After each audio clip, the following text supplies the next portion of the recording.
हाल फिलहाल राजस्थान प्रदेश में बीजेपी की डबल इंजन सरकार यानी रामराज की सरकार कही जानी है, भजनलाल सरकार सत्ता में मौजूद है।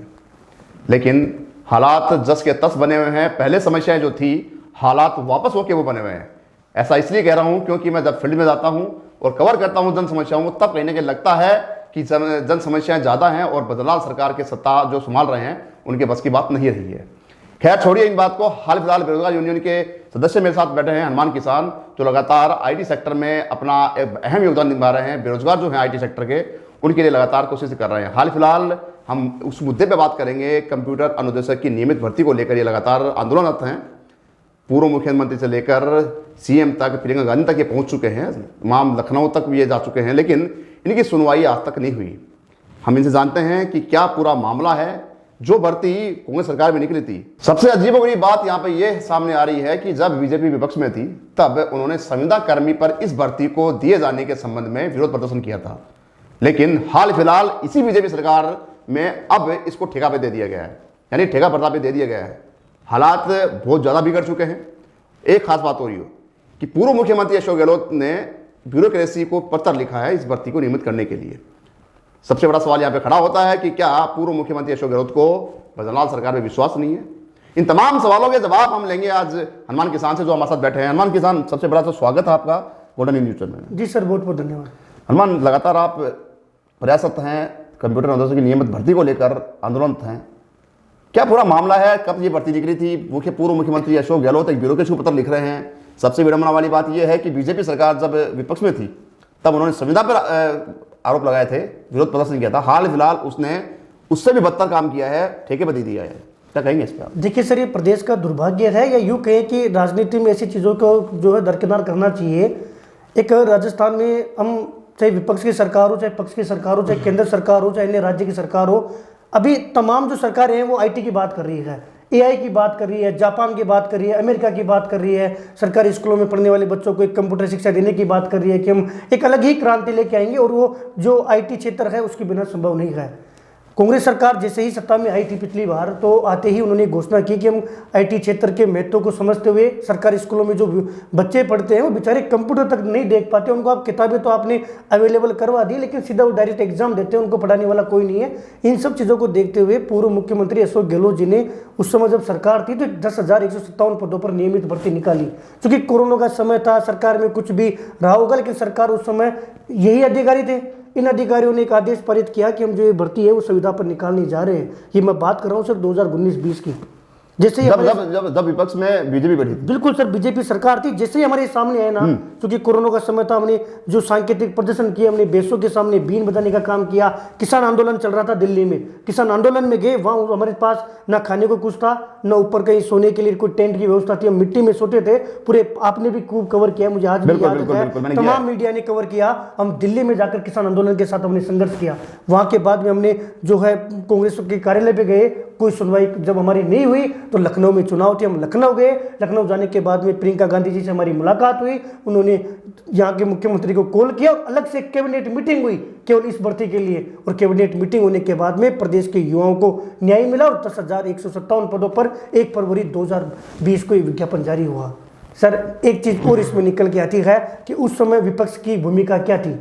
विपक्ष में तमाम वो नेता, माननीय मुख्यमंत्री जी को छोड़कर तमाम नेताओं ने जो है ट्विटर पे अपने एक एक ट्वीट किए, आईटी के महत्व की परिभाषा प्रदेश की जनता के सामने रखी। ऐसा कोई बीजेपी का नेता नहीं है जिसने इस भर्ती के नियमित की मांग नहीं की। बिल्कुल। साथ में संविदा का विरोध किया। तब हम लोग जैसे ही सत्ता में बीजेपी आई, हमने प्रचार किया बीजेपी का, हमने समर्थन दिया बीजेपी को कि बीजेपी आईटी क्षेत्र की बात करी है, एआई की बात करी है। अभी माननीय मुख्यमंत्री जी जापान अमेरिका घूम कर आए हैं, आते ही उन्होंने टेक्नोलॉजी की बात की है, तो उम्मीद थी कि एक बड़ी भर्ती आईटी क्षेत्र में देखने को मिलेगी। सरकारी स्कूल में जो विद्यार्थी जिनको कंप्यूटर देखने को नहीं मिल रहा, अब उनको पढ़ने का अवसर मिलेगा। वो किताबें आप देखिए, 9वीं 10वीं 11वीं 12वीं 6ठी 7ठी 8ठी में कंप्यूटर की किताबें तो अवेलेबल करवा दी, लेकिन बच्चा वो किताब लेता है, घर जाके रख देता है, डायरेक्ट उसकी एग्जाम होती है।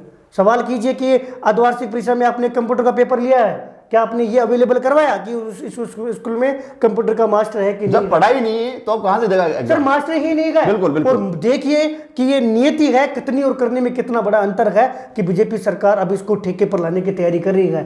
सर एक बहुत बड़ी हिम्मत चाहिए कि आपने संविदा का विरोध किया है, आपने ठेका प्रत्येक आदेश कैसे लागू कर दिया। कुछ तो नीति होगी। ये वही बीजेपी है जो बीजेपी में बैठी थी, बिल्कुल सर, मैं कह रहा हूं कि नैतिकता जो संविधान पे लगे हुए आपको जो अगेंस्ट कर रही थी, विरोध कर रही थी, हमारा साथ दिया है। बिल्कुल हमारे साथ देकर आपने हमारी पीठ पर छुरा घोंपने का काम किया है। कैसे आप जनता के बीच में जाओगे?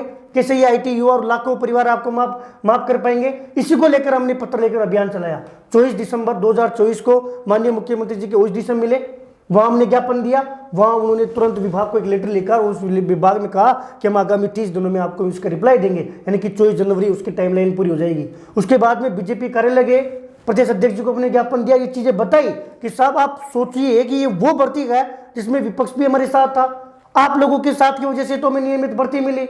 अब आप जो कर रहे हो क्या ये सही है? कथनी और करने में अंतर को आप इस तरीके से मत मिटाओ कि नेताओं पर जो ट्रस्ट है, जो नैतिकता है वो खत्म हो जाए। उसके बाद में पत्र लेखन अभियान के तहत पूर्व सीएम से मिले, टिक्काराम जूली जी नेता प्रतिपक्ष जी से हम मिले, प्रदेश अध्यक्ष गोविंद सिंह डोटासरा जी से हम मिले और धर्मेंद्र राठौर जी से हम मिले, कांग्रेस के तमाम नेताओं से मिले। उसके बाद में बीजेपी के तमाम नेताओं से हमने मुलाकात की। 3 बार शिक्षा मंत्री जी को हमने अवगत करवाया है, 3 बार। उसके बाद में ऊर्जा मंत्री जी को हमने ज्ञापन दिया है। बीजेपी के वो तमाम नेता जो हमारे इसके समर्थन में थे उनको हमने ज्ञापन दिया। और आप हमारा ज्ञापन देखिए, ये फर्स्ट पेज पे तो हमारी मांग है, सेकंड पेज पे जो बीजेपी का जो शिक्षा विभाग ने जो आदेश जारी किया है वो है। उसके बाद में ये हाईलाइट हमने किया है कि आप ये करने जा रहे हो। उसके बाद में कांग्रेस सरकार में जो विज्ञापन जारी हुआ था वो विद प्रूफ वो लगाया है। उसके बाद में सारे पेज हमने लगाए हैं जिसमें बीजेपी ने हमें समर्थन दिया था। जनता सवाल करेगी साहब, पंचायती चुनाव आने वाले हैं, उपचुनाव में तो हमने इस तमाम, क्योंकि बीजेपी सरकार ने पेपर आउट पर काम लगाया, युवाओं के लिए कहीं ना कहीं एक उम्मीद थी कि नई सरकार आती, आपने राजस्थान का काम किया, एक युवाओं को रोजगार देने के सेक्टर में आपने पहल की।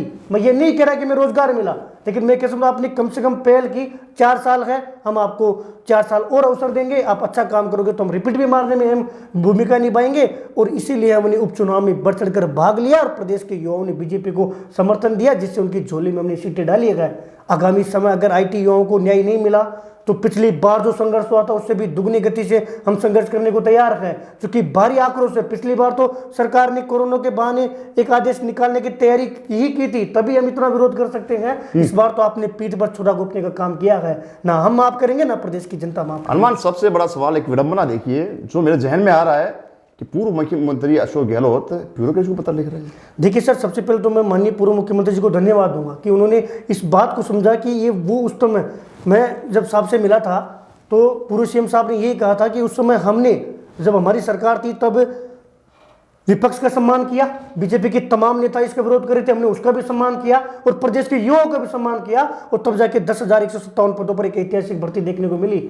अब ये अगर ये लोग अगर इसका विरोध करेंगे तो हमने जब कई सारी चीजें उनके सामने रखी थी तो उन्होंने, ये है शासन सचिव जो शिक्षा विभाग के कृष्ण कुणाल जी है, उनको इन्होंने लेटर लिखा था। वो सबसे बड़ी विडंबना वाली बात है। ये सवाल सरकार को सोचना चाहिए, ये पक्ष में जो सरकार, मतलब यह यूं कहें कि पूर्व मुख्यमंत्री अशोक गहलोत को बदलाव सरकार पे विश्वास नहीं है। देखिए इसके कई जो है राजनीतिक मायने निकाले जा सकते हैं, लेकिन मैं उन सब पर नहीं जाऊंगा। मैं बात कर रहा हूँ युवाओं की। आप ये देखिए, अब सरकार, माननीय मुख्यमंत्री जी ये नहीं कह सकते कि हमारे तक संज्ञान नहीं आया, हमने 4 से 5 बार ट्विटर ट्रेंड करवाया। उसके अलावा इनके द्वार पे हम जा रहे हैं, जहां इनका द्वार है, इनका ऑफिस है, वहां जाके पूरा तथ्यात्मक तरीके से ज्ञापन दे रहे हैं। जब आप तक ज्ञापन पहुंच गया तो आप ये तो कह ही नहीं सकते कि सब हमारे संज्ञान में नहीं था, और संज्ञान में होने के बाद में आप अनभिज्ञ हो रहे हो तो आप इन युवाओं की पीठ पर छुरा घोंप रहे हो जिनको आपने कहा था कि सुविधा का विरोध कर रहे हैं। साहब, ठेका प्रथा का दर्द मैं आपको एक भर्ती के बहाने समझाने का प्रयास कर रहा हूं कि एक व्यावसायिक शिक्षा है, व्यावसायिक शिक्षा को इन्होंने ठेके पे दे रखा है। व्यावसायिक शिक्षा में अभी जस्ट 1-2 दिन में ये प्रोसेस शुरू हो जाएगी कि 10 कंपनियां इन्होंने ली, 10 कंपनियों को इन्होंने ठेके पे दे दिया। इसके लिए भी मैं लगातार 5-10 दिन से प्रयास कर रहा था, तब जाके 10 कंपनियों में ठेका प्रथा पे MOU हो गया। अब वो 10 कंपनियां अपने हिसाब से लेगी, सरकार 10 कंपनियों को फंड करेगी, उनको सैलरी देगी, कंपनियां अपने अनुसार लेगी, कोई किसी से 50,000 लेगी, किसी से 1 लाख, किसी से 1.5 लाख।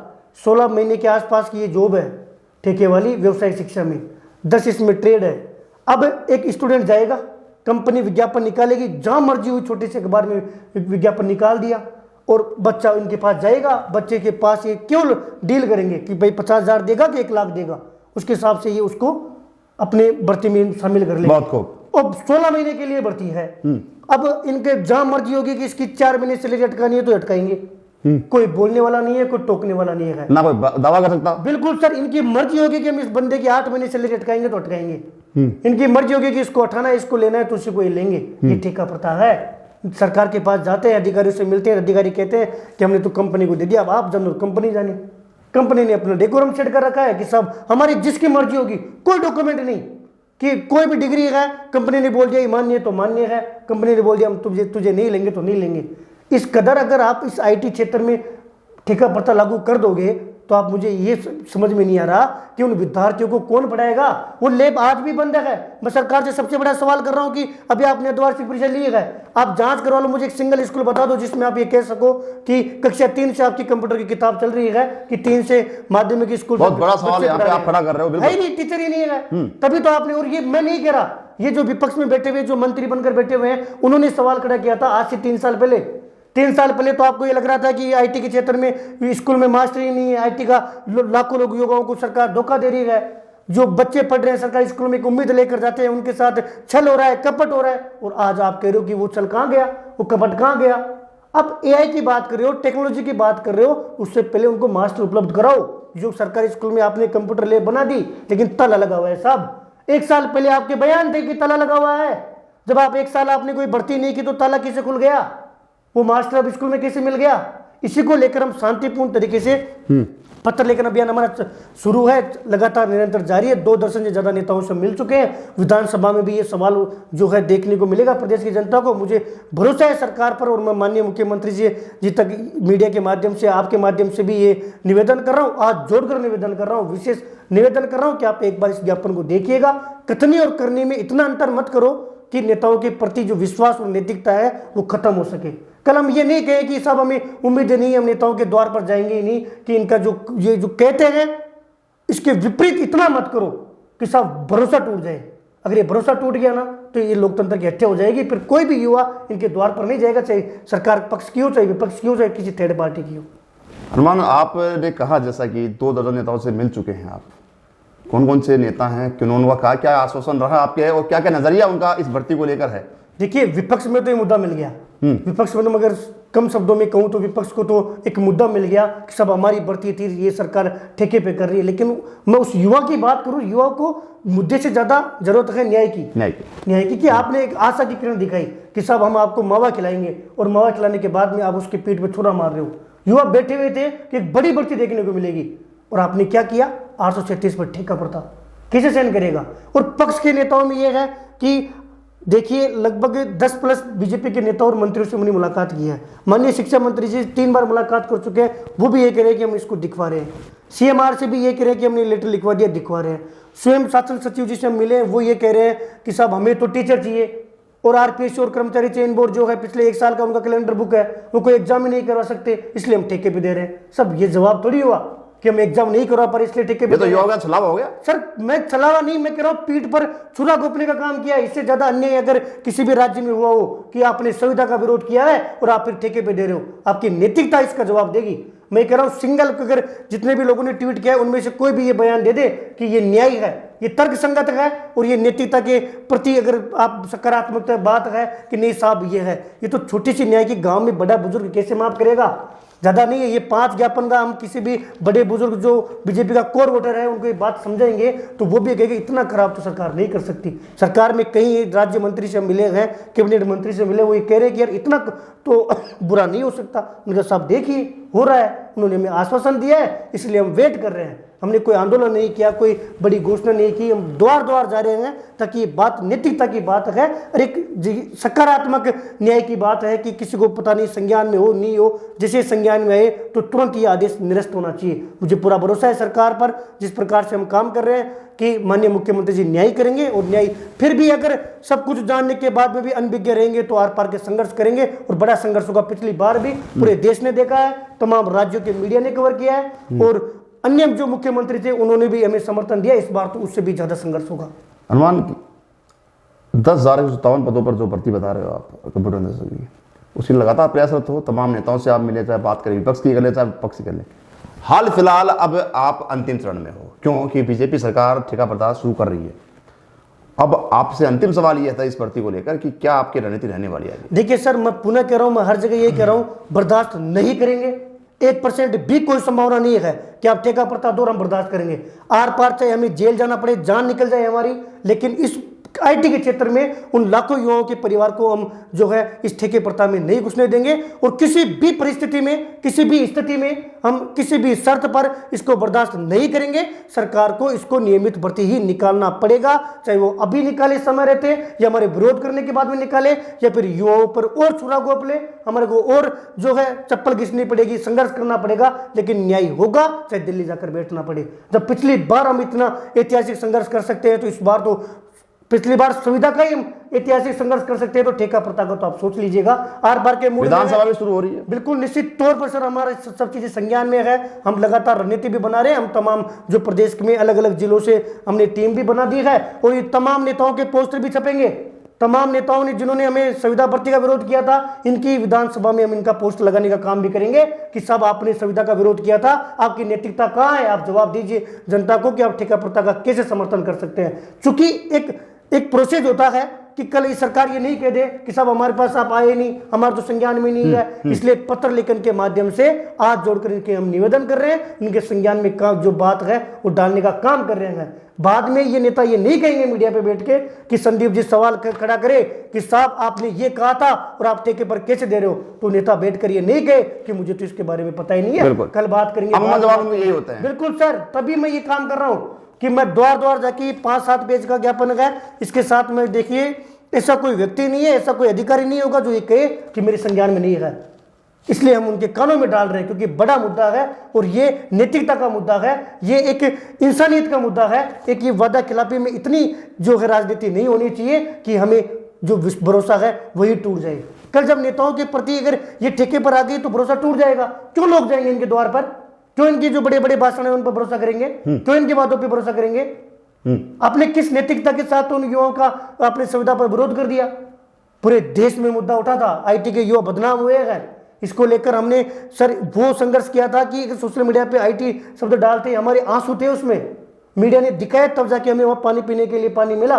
जब किसान आंदोलन में हम थे, लखनऊ में लाठियां खाई है, तमाम हमारे ऊपर आरोप लगे, तमाम आरोपों को हमने भिखारी जैसे शब्दों का हमने सामना किया है कि तो भिखारी है जो लखनऊ में पड़े हैं।